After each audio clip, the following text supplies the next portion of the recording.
이사야 48장 12절에서 22절 말씀입니다. 야곱아, 내가 부른 이스라엘아, 내게 들으라. 나는 거니 나는 처음이요 또 나는 마지막이라. 과연 내 손이 땅의 기초를 정하였고 내 오른손이 하늘을 폈나니 내가 그들을 부르면 그것들이 일제히 서느니라. 너희는 다 모여 들으라. 나 여호와가 사랑하는 자는 나의 기뻐하는 뜻을 바벨론에 행하리니 그의 팔이 갈대아인에게 임할 것이라. 그들 중에 누가 이 일들을 알게 하였느냐? 나 곧 내가 말하였고 또 내가 그를 부르며 그를 인도하였나니 그 길이 형통하리라. 너희는 내게 가까이 나와 이것을 들으라. 내가 처음부터 비밀히 말하지 아니하였나니 그것이 있을 때부터 내가 거기에 있었노라 하셨느니라. 이제는 주 여호와께서 나와 그의 영을 보내셨느니라. 너희의 구속자시여 이스라엘의 거룩하신 이이신 여호와께서 이르시되 나는 내게 유익하도록 가르치고 너를 마땅히 행할 길로 인도하는 내 하나님 여호와라.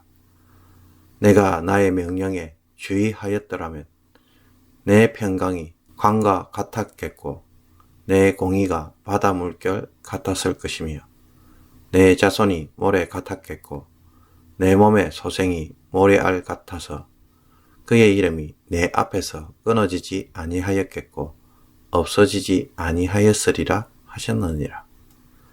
너희는 바벨론에서 나와서 갈대아인을 피하고 즐거운 소리로 이를 알게 하여 들려주며 땅끝까지 반포하여 이르기를 여호와께서 그의 종 야곱을 구속하셨다 하라.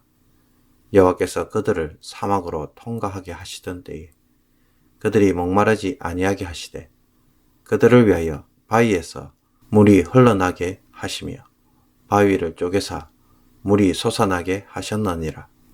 여호와께서 말씀하시되 악인에게는 평강이 없다 하셨느니라. 아멘.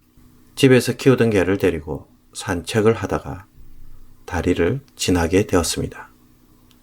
다리 밑으로 물이 흐르는 것을 본 개는 그 다리를 지나가지 못하고 그 자리에 얼어붙은 채 꼼짝을 하지 않았습니다.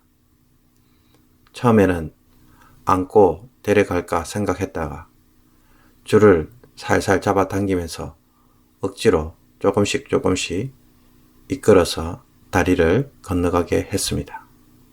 개의 입장에서 보면 그 다리는 너무나도 부담스럽고 위험하여서 도저히 건너갈 수 없는 다리였습니다. 그러나 주인의 입장에서 보면 위험한 것은 하나도 없었습니다. 밑이 보이지만은 개가 빠질 수 있는 다리가 아닙니다. 주인이 또 줄을 잡고 이끌고 있습니다. 정말 위험하다면 당장 개를 안아서 데려갈 것입니다. 그럼에도 그 개가 한 발자국도 못 나가게 된 것은 오로지 그 상황만을 바라보았기 때문입니다. 주인이 보이지 않았습니다. 아무것도 할 수 없는 자기 모습만 보였기에 공포에 사로잡힌 것입니다. 우리가 이민자로서 이 땅에서 살아갈 때 종종 예상치 못한 위기와 위험을 만납니다. 비자와 영주권, 실직, 건강, 자녀들의 사고 등 별의별 일들이 우리 앞을 가로막을 때가 너무나도 많습니다. 이런 상황에서 어느 날 학교에 간다고 나간 아이가 교통사고가 나서 응급실에 있다는 전화를 받는다면 아마 우리는 그런 탄식이 나올 것입니다. 사는 것이 너무 힘들어. 그럴 수밖에 없습니다. 이것 외에 다른 것을 볼 수 있는 여유가 없기 때문입니다. 아무리 둘러봐도 앞뒤가 꽉 막힌 현실입니다. 미래는 어떻게 될까요?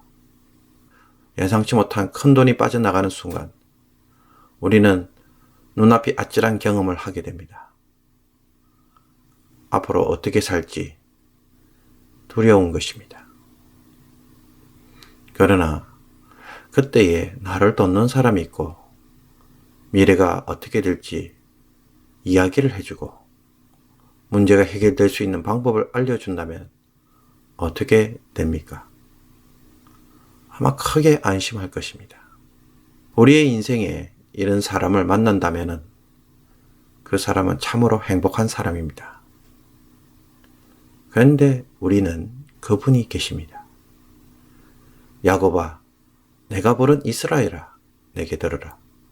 나는 그니, 나는 처음이요, 또 나는 마지막이라.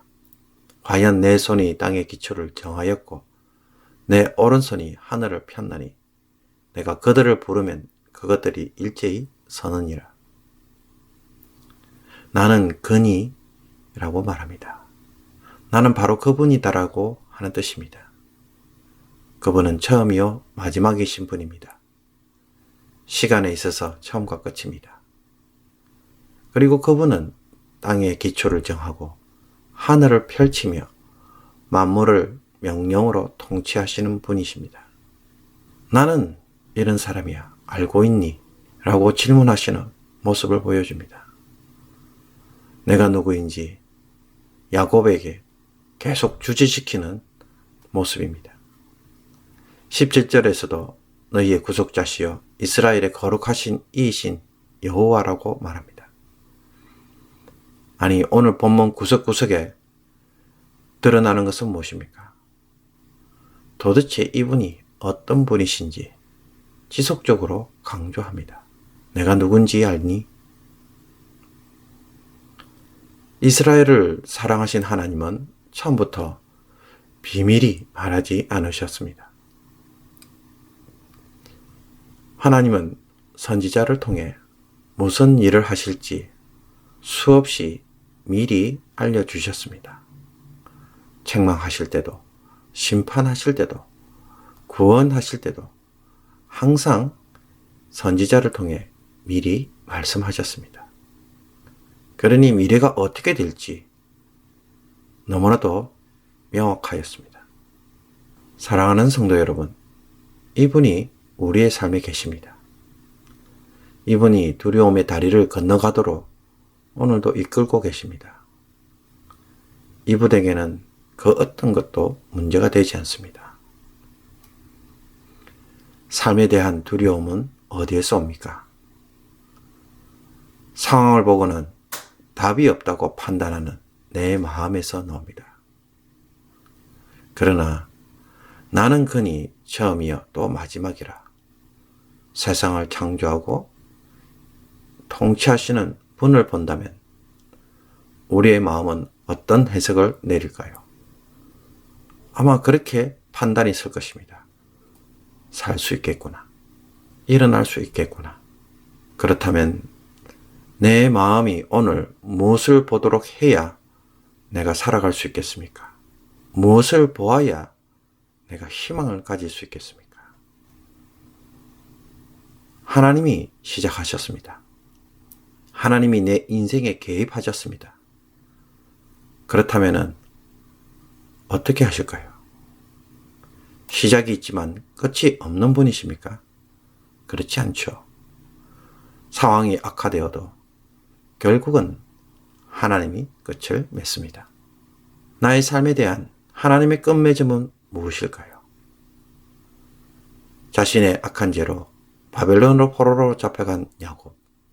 그 야곱에게 하나님은 새 출애굽을 하게 될 것이라고 20절에서 21절까지 미리 약속해 주십니다.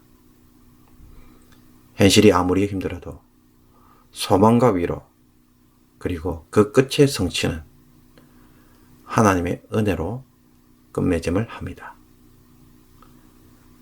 사랑하는 성도 여러분, 누가 고난의 현장에서 나올 수 있을 것 같습니까?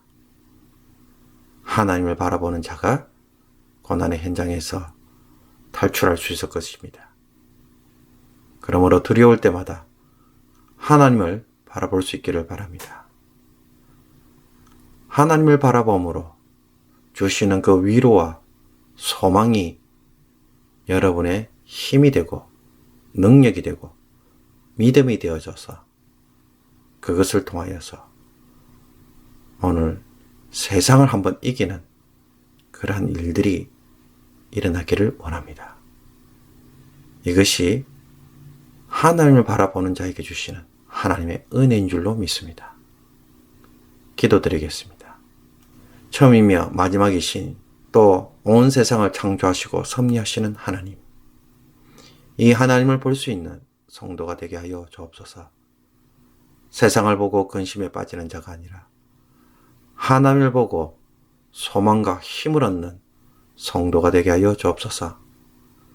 상황이 나빠지는 순간에서조차도 회복의 은혜가 남아있음을 보는 자가 되게 하여 주셔서 어떤 상황에서도 하나님 때문에 은혜로 끝맺을 것을 확신하는 성도가 되게 하여 주옵소서.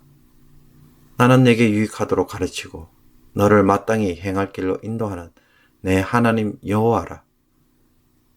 이 하나님을 다시 한번 볼 수 있게 하여 주셔서 오늘도 용기 있게 기도하며 지혜롭게 행동하고 상황을 뒤집어 놓을 수 있는 믿음을 가진 성도가 오늘도 되게 하여 주옵소서. 예수 그리스도의 이름으로 기도하옵나이다. 아멘. 주기도문으로 새벽기도회를 마치도록 하겠습니다.